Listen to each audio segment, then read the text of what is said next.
Welcome to UPG Pathshala. I am Gautam Chaube, an assistant professor at the Department of English at ARSD College of Delhi University.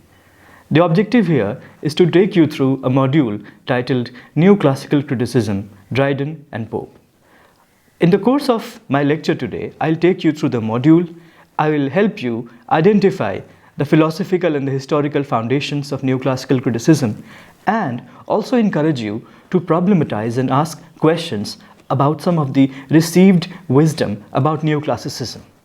Let me clarify at the very beginning that this module deals with the tradition of neoclassical criticism in England as opposed to other countries of the world, say Germany. It's important to establish the difference between the current of neoclassical criticism in England as compared to neoclassical tendencies in other parts of Europe. In Germany, for example, it meant a movement away from Roman culture and a movement towards German culture. If we have to summarize neoclassical tendencies, neoclassical culture in England, perhaps a good way to introduce the subject is to examine the epitaph which Alexander Pope wrote on a monument erected in Westminster Abbey in memory of Sir Isaac Newton. The epitaph reads as follows: "Nature and nature's law lay hid in night. God said, let Newton be, and all was light." Clearly, the objective here is to take Newtonian mission of making manifest the laws of nature into the domain of literature. Just as Newton made evident laws of nature, the author is expected to make evident through his writing, through his poetry, through the drama, the transcendental laws of nature. And this approach, this desire, this objective can be best summarized through Pope's quotation, where he describes in an essay on criticism the objective as what oft was thought but never so well expressed. The objective here is to reveal, is to articulate the laws of nature, things which are known to the world, things which were often thought but never before spoken or articulated with such clarity. It is therefore important to examine the sources and the origin of neoclassical criticism in England. European revival in England was triggered by European Renaissance. However, the neoclassics, the neoclassicists in particular, drew heavily upon French and Italian interpretation of neoclassical criticism. And two of the French neoclassicists who stand out are Pierre Corneille and Nicolas Bouloux-de-Proix. Pierre Corneille wrote an important treatise where he argued that it was not enough to copy the classical precepts. In fact, the classical precepts of the Greco-Roman period must be set in tune with the changing taste of the modern times. Similarly, Bouloux, in his works, through his arguments, which were also translated by Dryden in England, argued that one needs to move away from the focus on saints and scriptures in the medieval literature and move towards the secular Greco-Roman heroes, towards scriptures, towards non-scriptural literature. So in a sense, with Nicolas Bouloux, we see a kind of a secularization of literature, a secularization of criticism. And this tendency we also see in England. For example, if you look at and if you examine very closely the foundation of Augustinism, the foundation of neoclassicism, you will realize that the comparison which was drawn between Charles II and Augustus, Roman Emperor Augustus, is based on this secular tendency. It's important to understand here that the restored monarchy is not the same as the previous monarchy. Between 1660 and between the Puritan interval and restoration, the monarchy lost its divine right, lost its divine agency, lost its divine mission. So the king was no longer possible, it was no longer tenable to compare the king to sacred sources of authority. Consequently, the king at best could be compared to Charles II, a secular source of authority. And therefore, Pax Romana becomes an aspirational ideal for Pax Britannica. The point that I was making here is that through Corneille and Bouloux, neoclassicists in England realize that it is important, A, to revise Greco-Roman cultural precepts rather than inculcate them, rather than follow them blindly. And B, one needs to move away from the emphasis which was seen in the medieval times on scriptures and saints towards secular heroes of Greco-Roman times and towards nature. The next objective is to identify the role of critic and what did it mean to be a critic in the neoclassical times.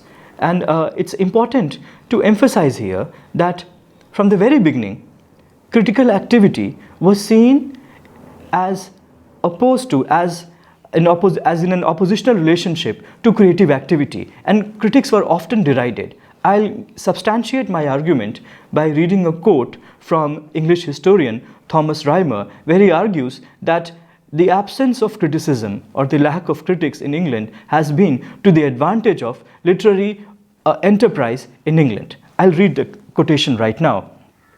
The quotation appears in Rymer's translation of Rapin's view on Aristotle. It appears in the preface to Rymer's translation on Rapin's views on Aristotle. It reads as follows: "All of late years, England was free from critics, as it is from wolves, that a harmless, well-meaning book might pass without danger. But now this privilege, whatever extraordinary talent it requires, is usurped by the most ignorant, and they who are least acquainted with the game are aptest to bark at everything that comes in their way." Clearly, a comparison is drawn by Rymer between critics and wolves, and they are compared to dogs who bark with little merit. In other words, he draws a hierarchical relationship between critics and creative authors being on a higher pedestal. By contrast, if you look at the neoclassical idea of critic, someone like Pope did not find any kind of conflict or tension between the role of the poet and the role of the critic. For Pope, both the critic as well as the poet endeavored to manifest, to make evident the laws of nature. And I'll substantiate this by reading another quote from Alexander Pope. It reads as follows: "Both must alike from heaven derive their light, those born to judge as well as those born to write." Clearly, for Pope, there is no tension between those who are born to judge and those who are born to write.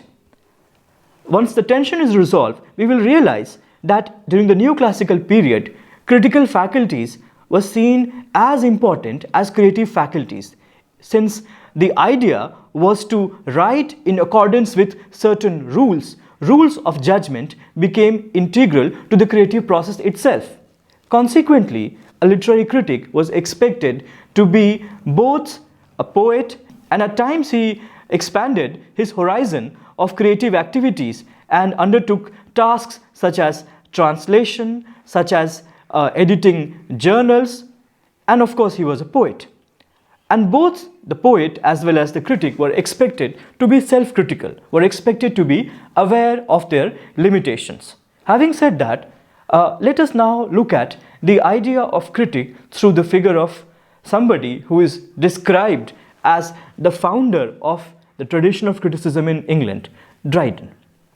If you read Dryden very closely, you will realize that his critical thoughts are often contradictory and are inconsistent. Now, it's important here to understand the reason why Dryden appears to be inconsistent in terms of or with respect to his critical thoughts. And these reasons I want you to understand and notice very carefully. First, the tradition of criticism in England did not have a prehistory. Dryden, being the inaugurator of the tradition, had little precedents to fall back upon. Consequently, there were inconsistencies. Number two, his critical thoughts appear scattered through the occasional prefaces which he wrote for his own creative works. In other words, they were not compiled and produced together as one complete or continuous text, and therefore the contradiction. Number three, Pope Unlike Pope, Dryden lived in a time where the social and the religious orientation of his own society kept changing. And as this orientation changed, Dryden too had to adjust to the changing morality of his time in order to earn patronage. So, on the death of Oliver Campbell, he wrote poems commemorating the life and mourning the death of Oliver Campbell. Very soon, he welcomed Charles II through Astrea Redux in 1660. Similarly, in one of his works, Religio Laici, he supports Anglicanism, and a few years later, he writes The Hind and the Panther in support of Catholic faith. So the point is, since Pope had to adapt to the changing sensibilities of his time, he also had to since Dryden had to adapt to the changing sensibilities of his time, he also had to adapt and change his critical stance. Therefore, we see inconsistencies in his critical thoughts on the three reasons that we just mentioned. Compared to Dryden, whose critical thoughts appear riddled with contradictions, we find that Pope is fairly consistent.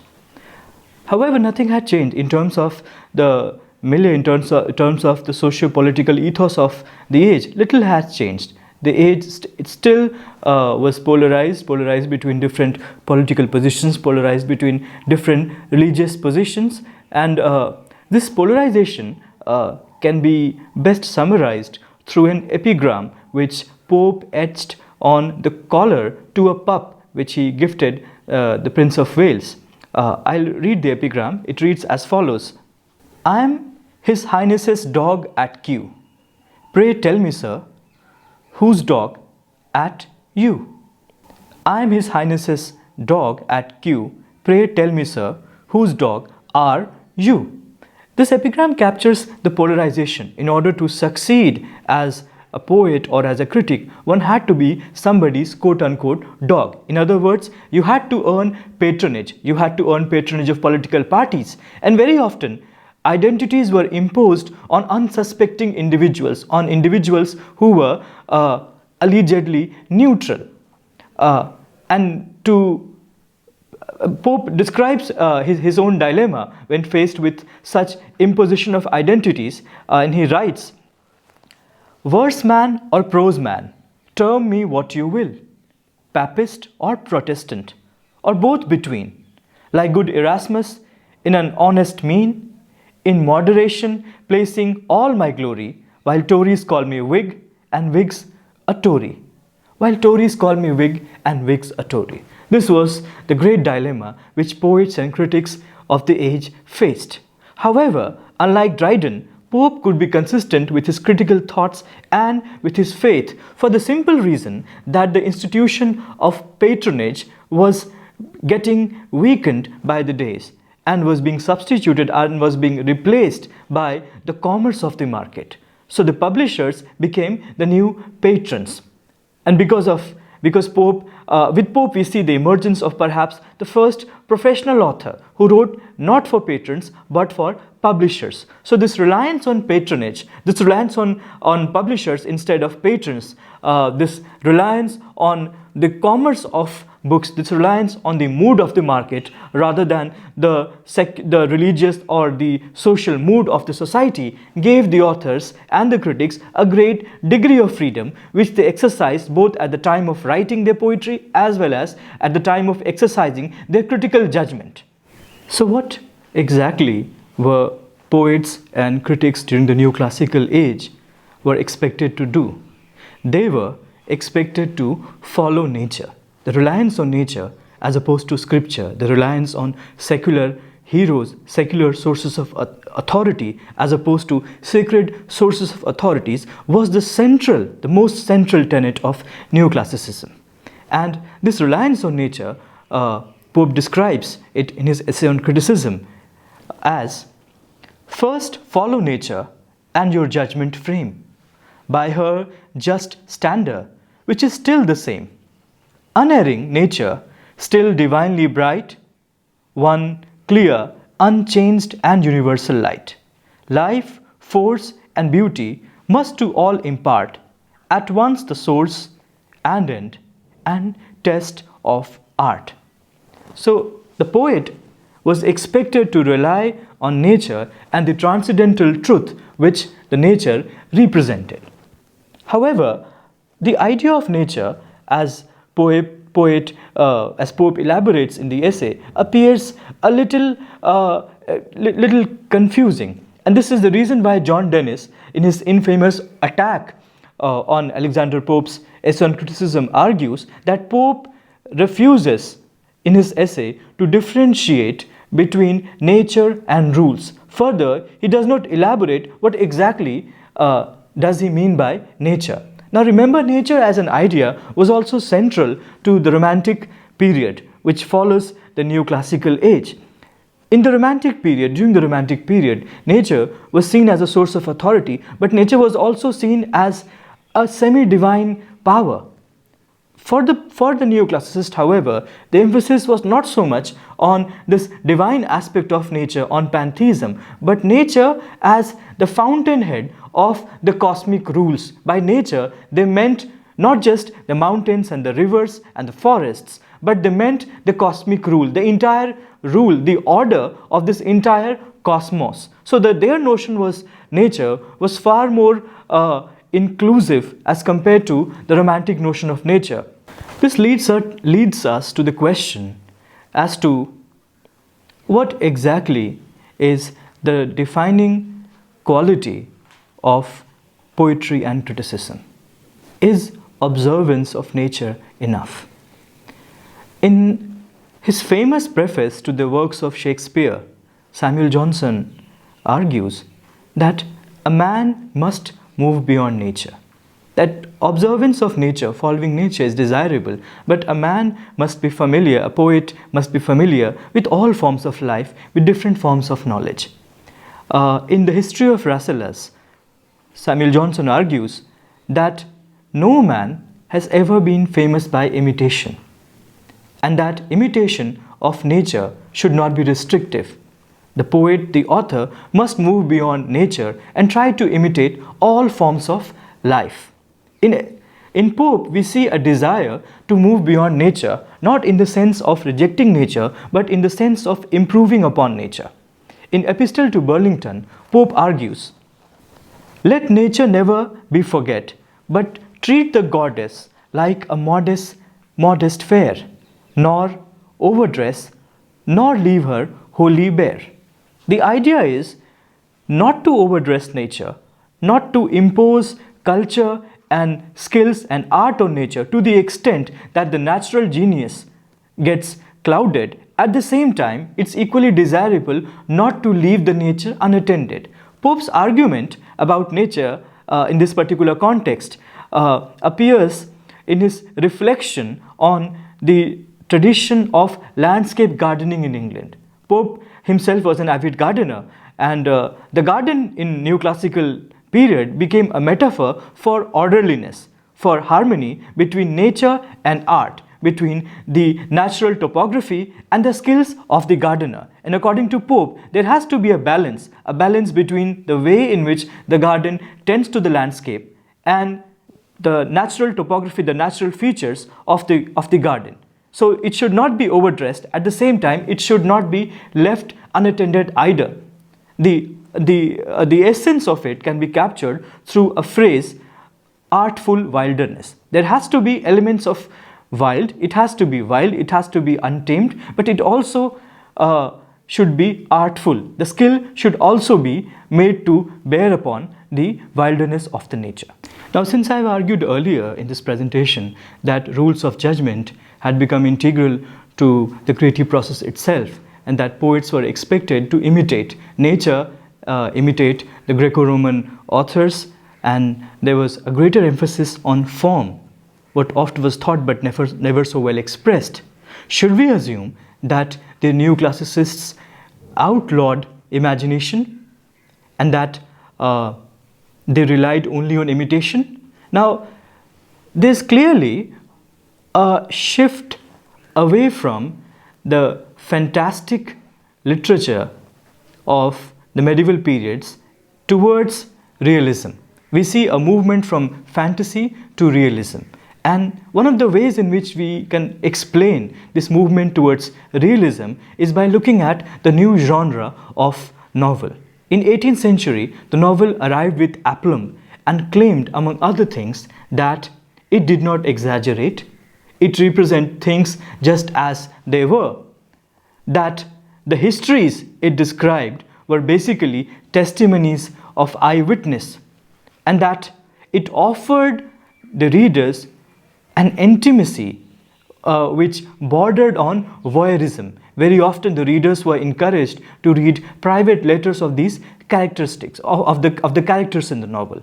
So novel placed greatest emphasis on realism, on representation of things just as they are.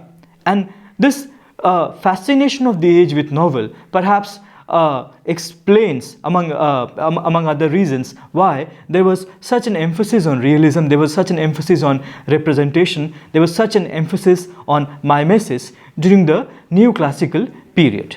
So since there was such an emphasis on imitation, such an emphasis on realism, should we, and I reiterate, assume that the Neoclassicists outlaw imagination? Well, certainly not. Earlier in the lecture, I had argued how Samuel Johnson, in the history of Russell as well as in his preface to the works of Shakespeare, had argued that it's essential to move beyond nature and to encompass other forms of life. I had also referred to Pope, where he argues that nature should not be left unattended, that there has to be a degree of artful wilderness. So now let us very quickly examine the reasons which encouraged the author to move beyond the classical precepts, the need to adhere to nature, the need to follow mimesis, and the need to be realist as far as possible. The first reason is that some of the key concepts of the Neoclassical period were very poorly defined. For example, the idea of wit. The idea of wit had a range of connotations. In Dryden, Dryden thinks very highly of wit, whereas Pope equates wit with satanic pride, for he finds wit very, very problematic.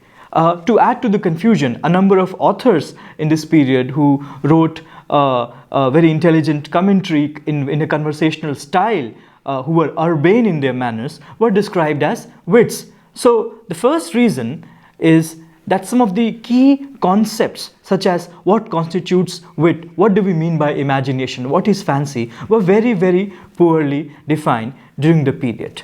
Number two, there was an assumption that some of the classical precepts were indeed stifling, and this assumption was based on the understanding that these precepts themselves were not derived from nature.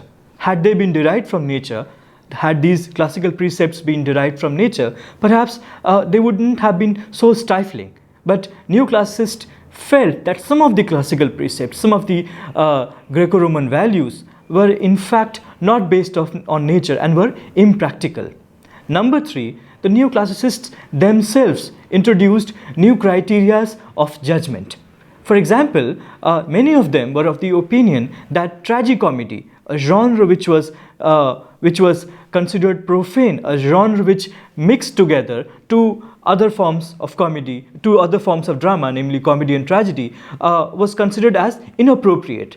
The Neoclassicists, for example, thought very highly of the genre of tragicomedy. In other words, not only did they move beyond nature, not only did they inculcate classical precepts of Greco-Roman authors, but in fact they also introduced some of the key ideas, some of the parameters of judgment themselves. For example, Shakespeare was often compared to the ancients. Shakespeare was seen as somebody who was as worthy as the ancients for the simple reason that he had survived the test of time, that the fascination with Shakespeare, the society's fascination with his literary work seemed not to diminish. For the simple reason that his popularity remains undiminished, Shakespeare was seen as somebody comparable to the ancients. So the three reasons why the Neoclassicists could move beyond imagination, could move beyond mimesis, could move beyond a strict adherence to realism was: number one, the classical precepts were poorly defined; number two, the neoclassicists introduced new ideas of criticism themselves, new parameters of criticism themselves. So to conclude, the module took you through the emergence of neoclassicism in England. In the very beginning, we tried to differentiate between neoclassical thoughts in England compared to neoclassical thoughts in countries like France and Germany. We tried to argue that neoclassicism in England, although the classical revival was triggered by European Renaissance, it got further impetus through Italian and French interpretation of classical values. Neoclassical criticism in England drew heavily from French neoclassical critics. We examined the figure of the critic. Because the module is titled Criticism, it's important to understand the role of the critic, the figure of the critic. And we tried to examine the figure of the critic through two examples, by looking at Dryden and by looking at Pope. We also discussed the difference between Dryden as a critic and Pope as a critic, the reasons as to why Dryden there were contradictions in Dryden's critical thoughts compared to Pope, whose thoughts were more or less coherent. We also examined the reasons why Pope could exercise his critical faculties perhaps more freely as compared to Dryden. In the course of the presentation, we also examined some